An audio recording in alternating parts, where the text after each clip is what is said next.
Doctor Nicanor, hablábamos que cuando usted lo llamaron de Suramericana, el doctor Molina le hace una propuesta con una previsión que es bastante llamativa como proceso de sucesión, casi que con 8 años de anticipación le dicen a usted cuál va a ser su carrera. ¿Cómo sintió usted esa expresión del doctor Molina cuando le explica pues cómo va a ser su proceso en Suramericana? Bueno, primero que todo yo me sentí muy halagado, pues yo era un profesional todavía joven en la época, me sentí muy halagado de esa perspectiva. Me pareció excesivamente generosa y la verdad muy audaz, porque pues estaba, por más que se hagan todos los filtros de selección, pues no deja de haber pues incógnitas. De manera que yo entré con esa perspectiva. Parte yo creo que del secreto de todo esto es poder convivir, digamos, en un proceso de sucesión con quienes están al frente del cargo. En otras palabras, parte de lo que tiene que hacer la organización y la persona que está llamada a eso es ser capaz de tener pues el respeto, la paciencia y la claridad de que lo que está es aprendiendo para llegar al punto que supuestamente le ofrecieron. Entonces, me parece que ese es el punto de partida. Yo creo que más adelante vamos a hablar, entiendo, de los temas de sucesión, pero en este caso particular la verdad es que yo me sentí muy halagado, muy desafiado, muy comprometido y al mismo tiempo consciente de que tenía que seguir ese diseño, que no era necesariamente un acto notarial. Pero usted tomó una decisión aún más audaz, porque estando en la cúspide de una carrera muy exitosa, deja un grupo de profesionales al cargo de todas las empresas, se va a estudiar cómo hizo para formar ese grupo de profesionales tan exitoso que bien sabemos, hace 15 años ni Suramericana era una compañía internacional, ni Nutresa, ni Argos, y dejó un grupo de personas que vieron unas compañías diferentes y ahora nos tienen, pues yo creo que todos compartimos aquí el éxito y las enseñanzas de ese grupo. ¿Cómo llega usted a tomar una decisión tan importante? Yo me retiro y dejo esta camada de gente. Eso no puede ser un proceso de un minuto, eso es un proceso de muchos años. ¿Qué nos puede decir a la audiencia para que aprendamos de esas reflexiones que usted tuvo?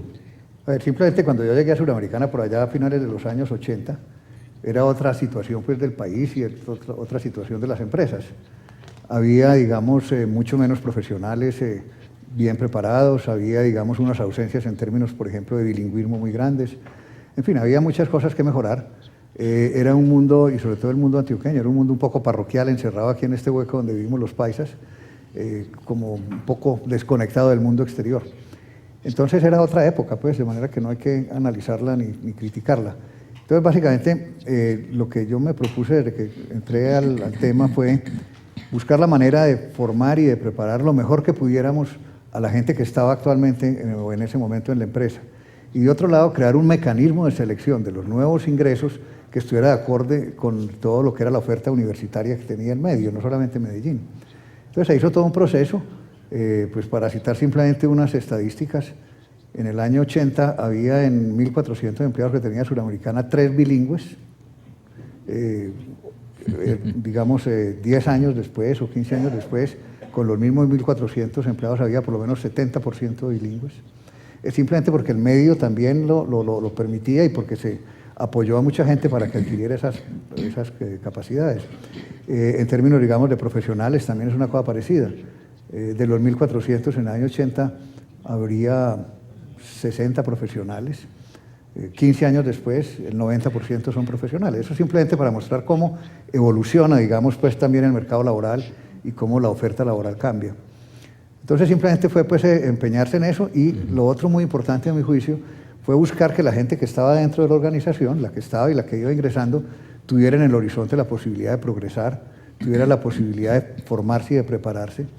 Entonces, el tema de la sucesión, el ser humano tiene una tendencia infantil a la eternidad, de manera que cuando se habla de sucesión, uno piensa que es la de otros, pero resulta que es la de uno. Entonces, parte de lo que yo me preocupé fue por fijar unos linderos, digamos, desde el punto de vista de mi propia vida profesional, que coincide con las edades de jubilación de los colombianos, que son muy precoces seguramente, desde el punto de vista pues actuarial, pero que son las que hay pues hoy. Entonces yo dije, en el momento en que llegue a esos años de trabajo y de ahorro pensional, al día siguiente continúo con la vida en otra dimensión, porque es además un derecho vivirla. De manera que cuando uno tiene claro eso, pues entonces todos los temas de sucesión pues son naturales, ¿cierto? Hay que irlos preparando. Entonces lo que ocurrió simplemente fue que un grupo de profesionales, casi todos los que dirigen estas empresas hoy, Suramericana, pues formado dentro de la Suramericana, Nutresa, Argos, formados dentro de Suramericana en muy buena parte, el Bancolombia formado al interior del Banco parte y parte en Argos, de manera que donde había, digamos, posibilidades de una sucesión al interior, se produjo. Donde no, se produjo de una manera, llamémosla, indirecta.